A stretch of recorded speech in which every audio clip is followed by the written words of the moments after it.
Hi, everyone. Good to see you. We'll get started in about 30 seconds. If you want to go ahead and pull up two resources for today, we have a handout labeled 4-28 handout that will help guide you through some of the ideas we'll discuss today.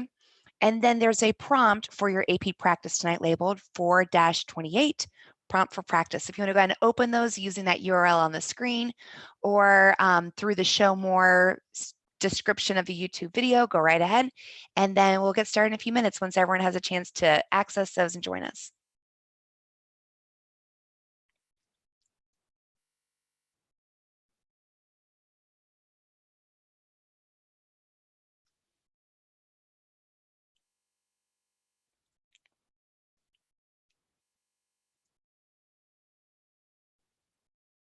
All right, hello.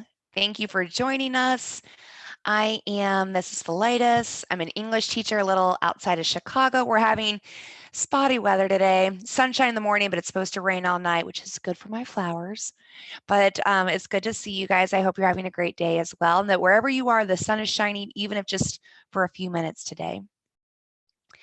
All right, just before we get started talking about tonal shifts today, let's look at a warm-up activity that reviews our lesson from yesterday.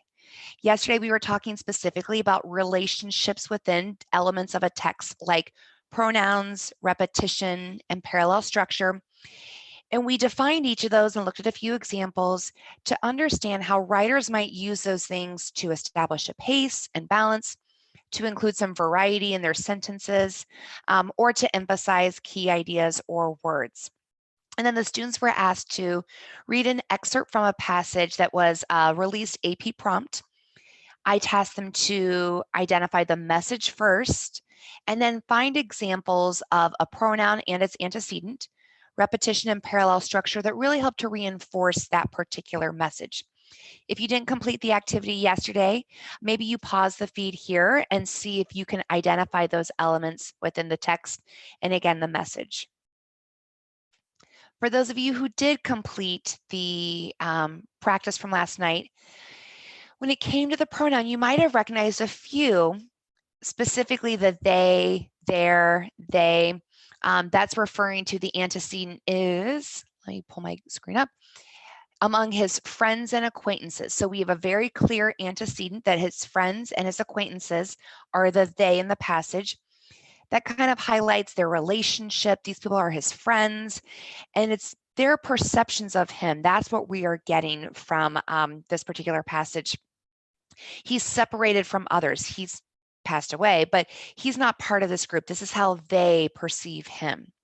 However, I think the most interesting pronoun of the whole passage is that word he, primarily because there is no antecedent. And I think that that really symbolizes who this man is. And I know you don't have the whole passage, but throughout the whole passage, the man's name is never provided to the reader.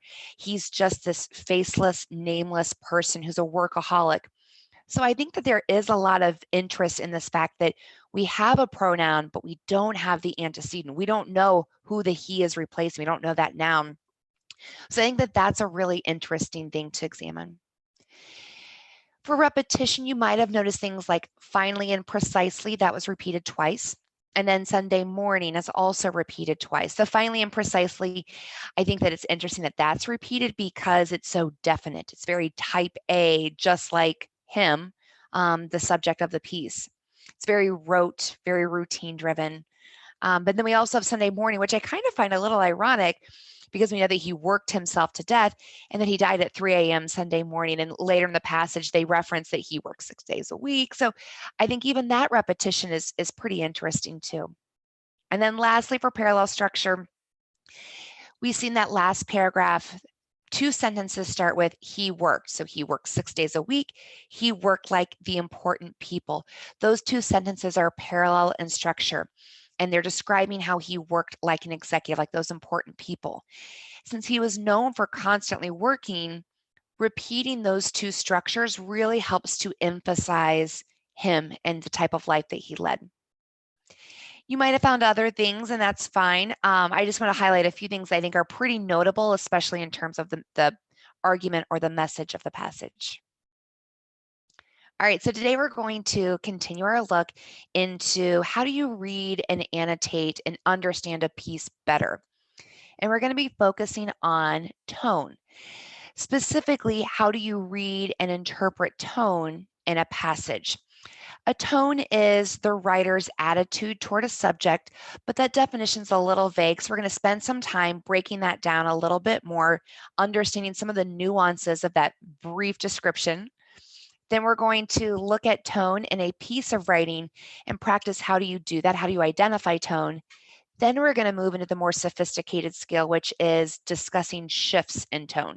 How do you recognize those and how do you read for a shift in a tone? What do you do with them?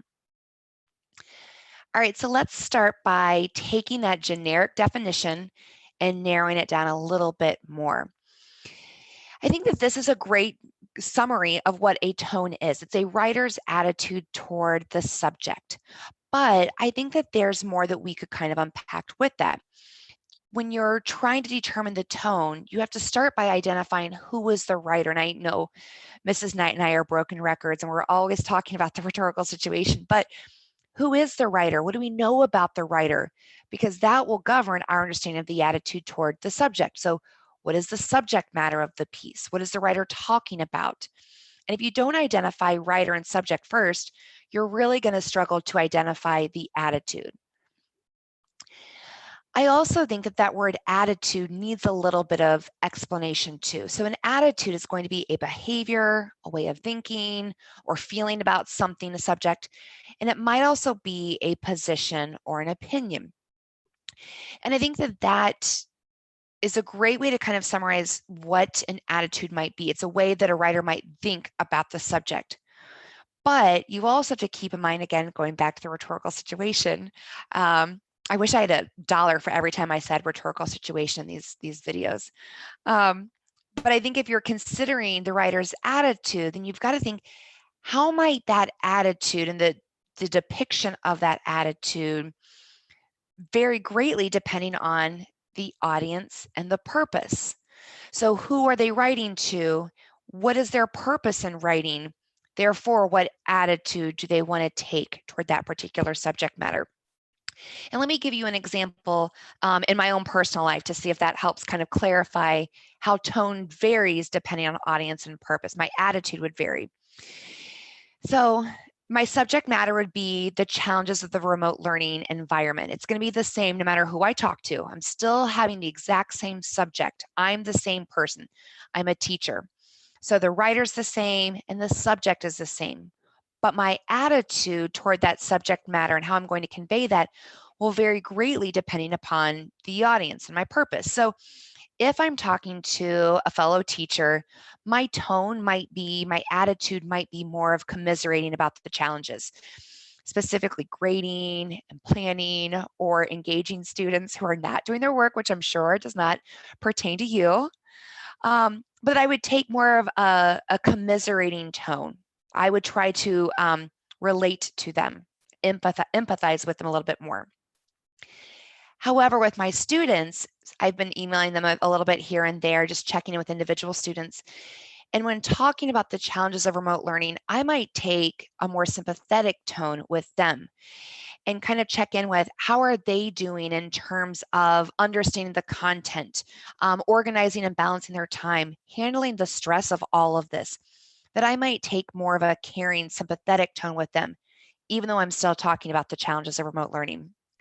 And then I love my husband, he's wonderful, but he's in the medical field and he doesn't understand what's happening in my life.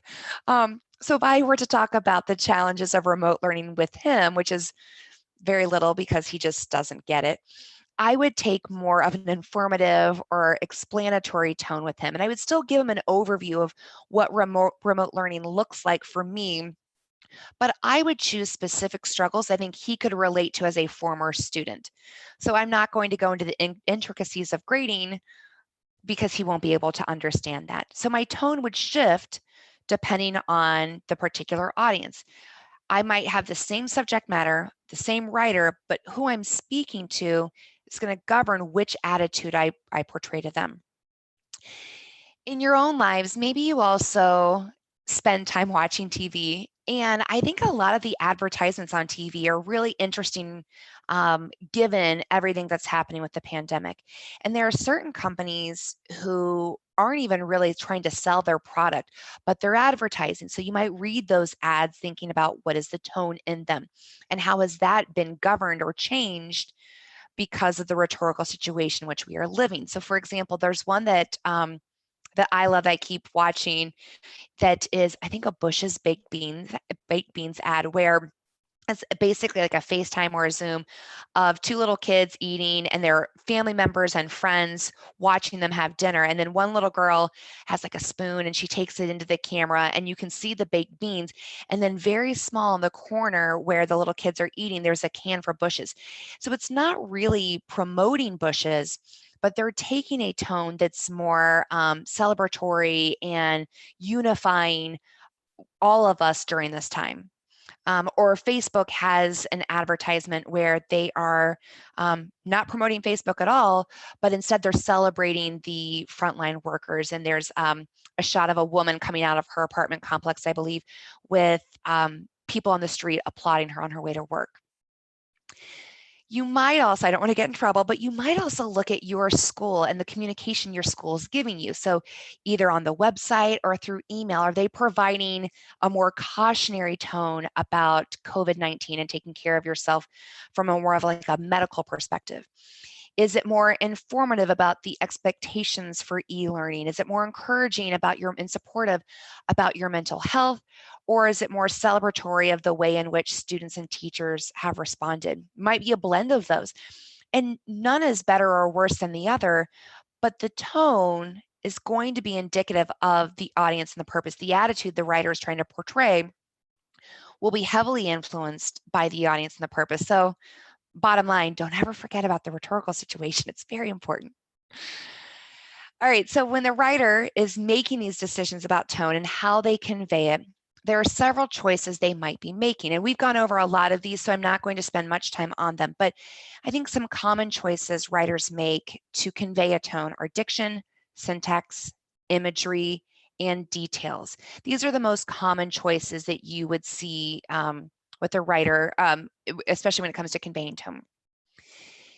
So when it comes to you identifying tone, here are some of the steps I'd recommend taking. First, start with the prompt in the passage. If we know that writer, subject matter, purpose, audience, those things are important, take some time to understand those elements within the prompt and the passage itself. I will say that one thing that's tricky with tone is that sometimes, and it's rare, so I wouldn't worry about this too much, but sometimes you might see a passage where the writer takes an ironic or a sarcastic tone, and you worry, did I read this correctly? Am I misinterpreting what this writer is saying? If you find yourself in that position, go back to the prompt because usually the prompt will give you some clues. And it might even be in the title of the piece itself. So it might say something like, read the passage from this piece, and they'll give you the title. That might help you uncover whether or not it's sarcastic. Then once you get into the passage itself, annotate, or if you're taking notes on a separate piece of paper, take notes of important words, specifically their connotations. Look at them within the context and think, what are some of the emotions attached or associated with these particular words? Which words really stand out to me as being emotive? When it comes to the syntax, you might recognize that there are certain sentences, because of their construction, you can understand the writer's attitude. I think realistically, that would happen more with if you have a paragraph with a lot of long sentences and then a really short sentence. As you learned a few days ago, if the writer's using a short sentence, that's to grab our attention, to startle us. So that might be a great place to recognize an author's attitude. Or it could be when we are looking at long sentences, when all of those phrases that build upon each other symbolize the content. So that might help you understand the attitude. Images are wonderful because they basically are there to help the reader imagine or feel what is happening in the passage.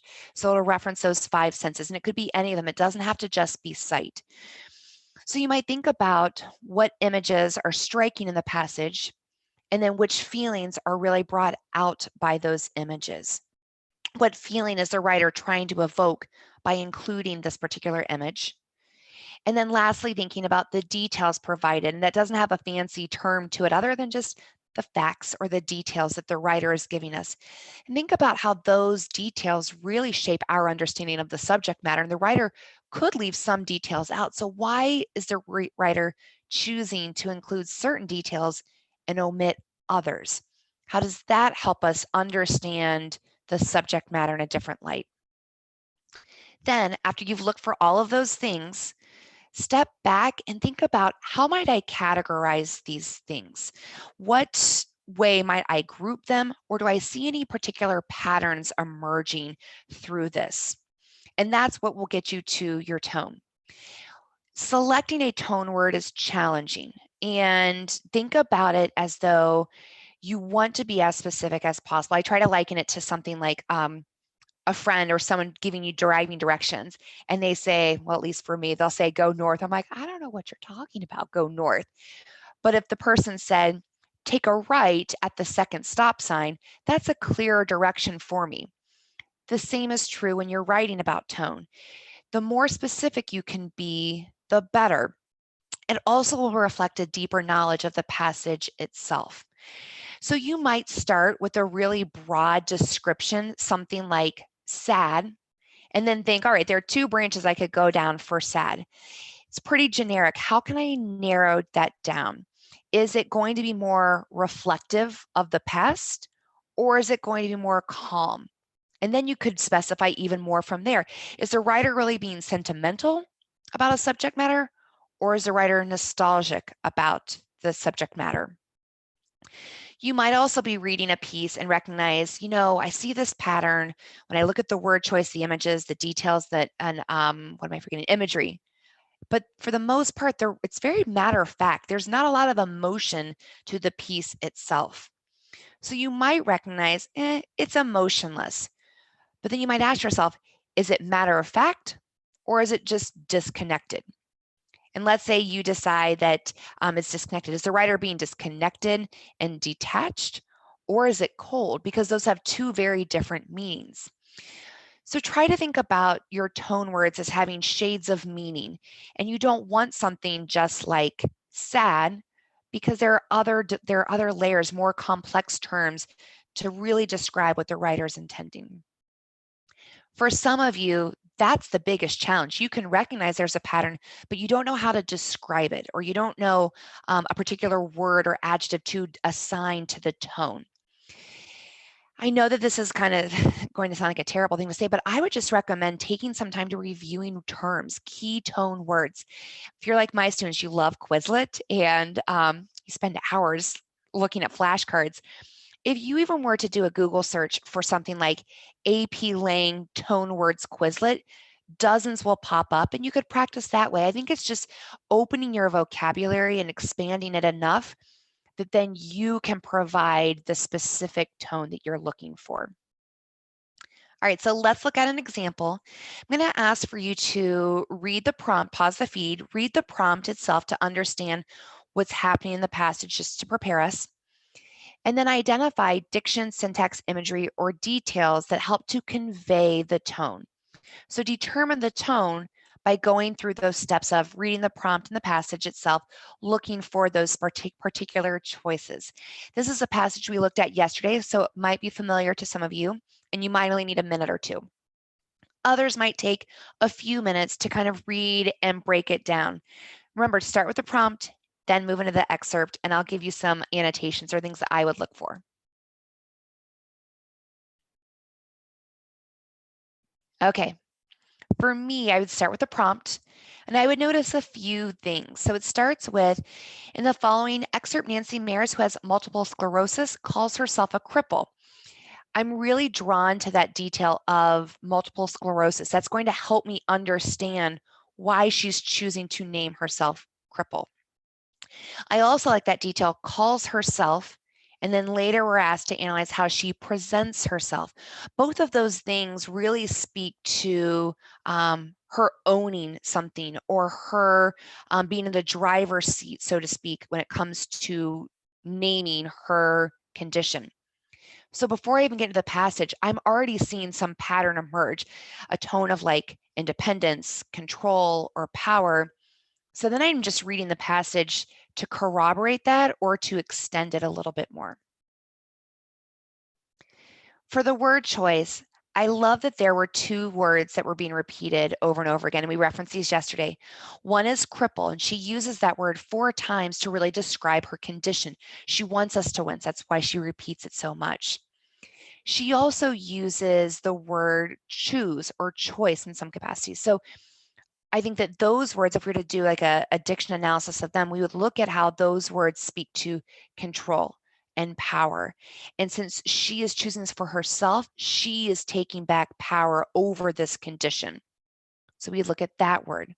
I also think that my students always love analyzing this word. Swagger pops out to me as well. It's not just that she's walking with a cripple or with a crippled gait. Instead, she is strutting, she is sauntering. It's a lot more forceful. So the word choice is helping me a lot when it comes to understanding the tone. For the syntax, I love that phrase toward the end where she writes, or that clause where she writes, perhaps I want them to wince. It's very direct. It's very striking. It's that short sentence that grabs our attention. It makes us wince. And I think having such a short sentence like that jars us symbolically the way she's describing how choosing the word cripple jars those around her.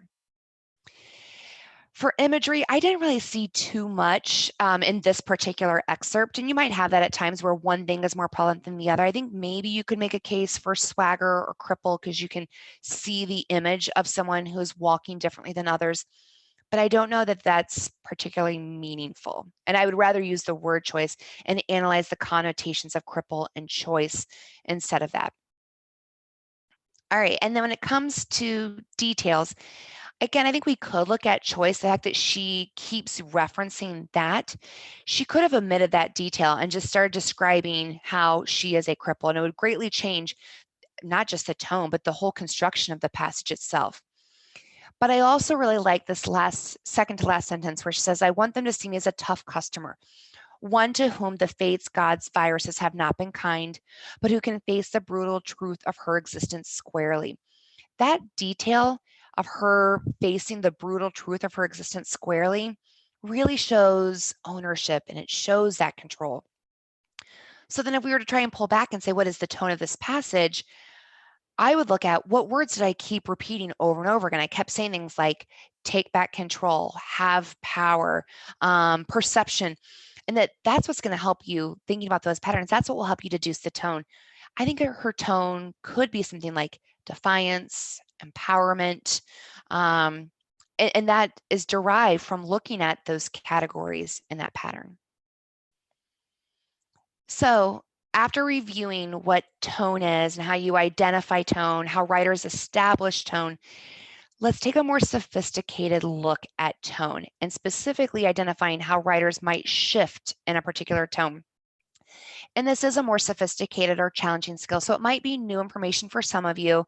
But I do think if you're able to recognize a shift in a passage, it really helps influence your understanding of the text itself in those choices, and it could influence how you might organize your essay. So writers will shift in one tone or in tone from one part of a text to another in order to suggest a qualification, a refinement, or a reconsideration of their perspective on a subject. When I say shift, I'm referring to like a change, a move, a switch from one to the other. And writers do this, for, as you can see here, for several reasons. It might be a qualification, meaning the writer is identifying a limitation of the particular viewpoint. It could be a refinement to narrow into, so maybe it starts broad and then it narrows into something more specific. It could also be a reconsideration or a reevaluation of the position itself. And it might even just be a reconsideration of the subject. So the subject itself might change.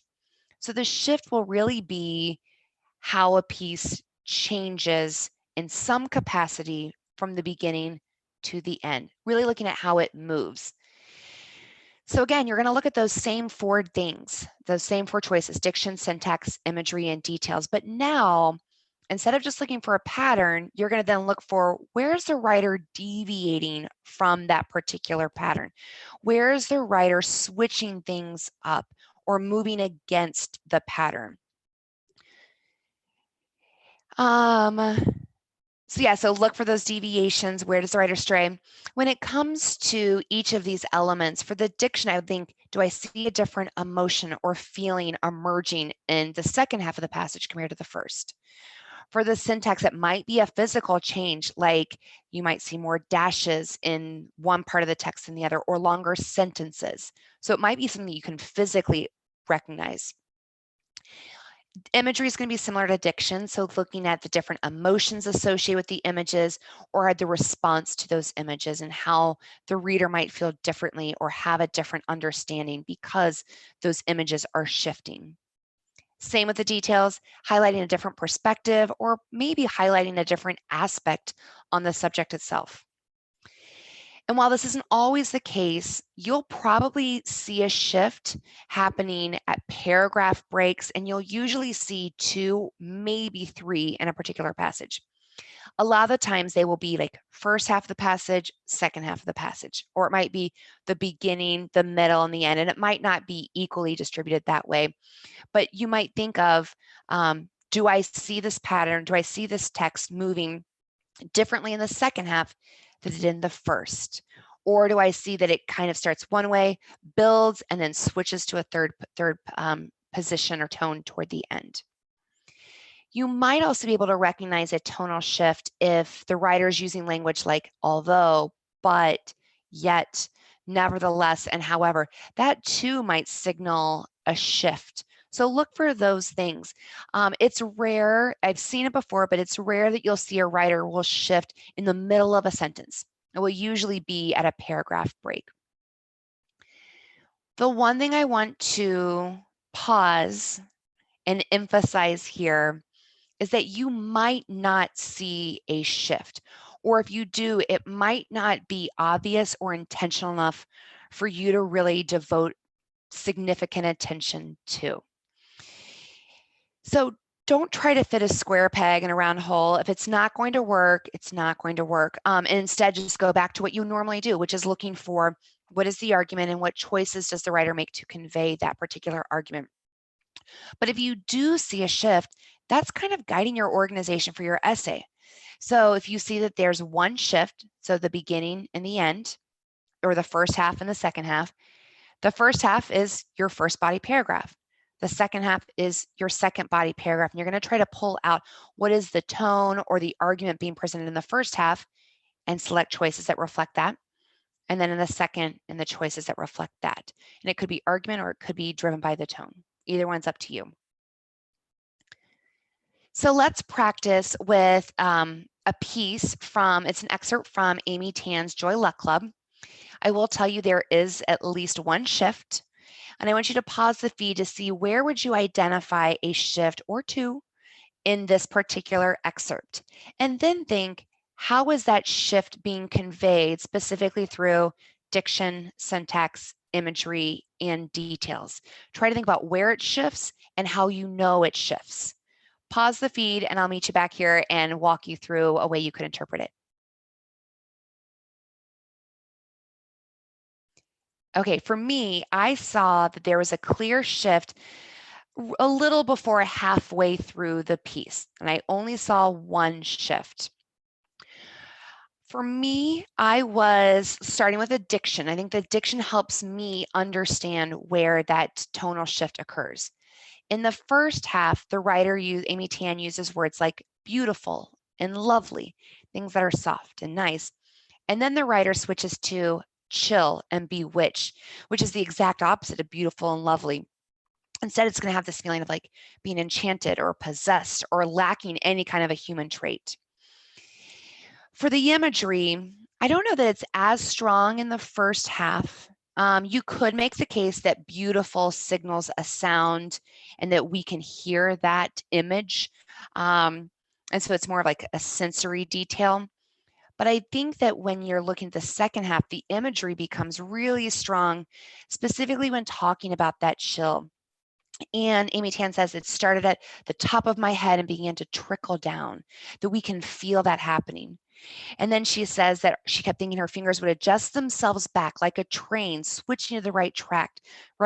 And this notion of us feeling like having that sensation of our fingers can't be controlled. And I love that description of the sour notes. Those are all things that we can hear, we can feel, and they're unnerving, they're unsettling. Those no musician wants to hear their notes referred to as sour. So those are things that are really striking to us. Then for the details in the beginning, she says things like, I was so caught up. So it was a surprise.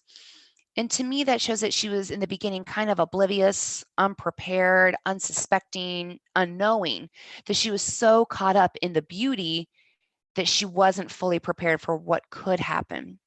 Compared to the second half, where we have phrases like, I played this strange jumble, and that it stayed with her all the way to the end, that she is confused, she's disoriented, she's being controlled by this thing that's taken over her. So you could make the case that this particular excerpt shifts from comfort and ease in the very beginning to more of like a revulsion, a shock, and a panic in the end. And that's how I'd organize my essay, that my first body paragraph would really focus on proving the idea that the writer lived in a state of obliviousness. And I would look at word choice and imagery for that. Those are my two choices. My second body paragraph would be focusing more on how she was experiencing terror and disgust. And I would look at the word choice, the details, and the imagery to support that assertion. Just to review, a tone is a writer's attitude toward a subject, and that's greatly influenced, or the presentation of it is greatly influenced by the audience and the purpose. And that a writer will shift a tone throughout a piece. Occasionally, a writer will shift a tone throughout a piece in order to give us a different perspective, to qualify, refine, or reconsider their perspective on the subject. And that whenever you're determining tone, particularly a shift in tone, you want to look at some of the common choices are diction, syntax, imagery, and details, and how those things might vary from one part of the text to another. That will signal to you that there's been a shift. You will usually only see 2, maybe 3 shifts, and you might not even see that depending on the work itself. Some of those shifts will be evident based on the transition words the writer uses or paragraph breaks themselves. All right, so to practice tonight, I'm going to give you a passage that I really love. My students just saw it maybe 2 weeks ago. I will warn you, there is at least one shift in the passage. It'll be up to you to determine, are there 2 shifts or just one? And I want you to study the prompt in the passage first, thinking about where is that tone shifting and how does the writer convey that particular shift. I've given you just a copy of the passage itself. So if you wanted to print that out and take notes directly on it, you could, or you could just take notes on a separate piece of paper. And tomorrow we'll go through where the shift or shifts occur and how the word choice, the syntactical structures, the details provided, and some of the imagery helps to elucidate that. So we'll go over that tomorrow with you. One last note before I let you go. I know that sometimes teachers watch these sessions before assigning them to their students. So teachers, this is to you. Quill has partnered with College Board to offer teachers a free service that sounds like a fantastic way to provide interventions for your students, where essentially as a teacher, you will create a course and then your students will enroll and they'll take, I think it's like a 30-minute practice test over 17 items. So things like complex sentences, relative clauses, participial phrases, and things like that. And then it will diagnose some areas that the students could use some intervention or a little extra help or activities to address those particular needs and issues. So I just want to offer that to teachers. You can learn more about that at quill.org/AP. And for everyone else, it was good to see you. I hope you have a great day and that at some point today you connect with someone, a friend, a family member, or even your teachers, maybe sending your teacher an email just to kind of check in. I know that I've been treasuring the emails I get from my students that are just mundane, like, hey, just wanted to say hi. I read this book. I watched this TV show. So maybe even just sending an email to your teacher, something to help you connect with others would be great. All right, have a good night, and we'll see you guys tomorrow.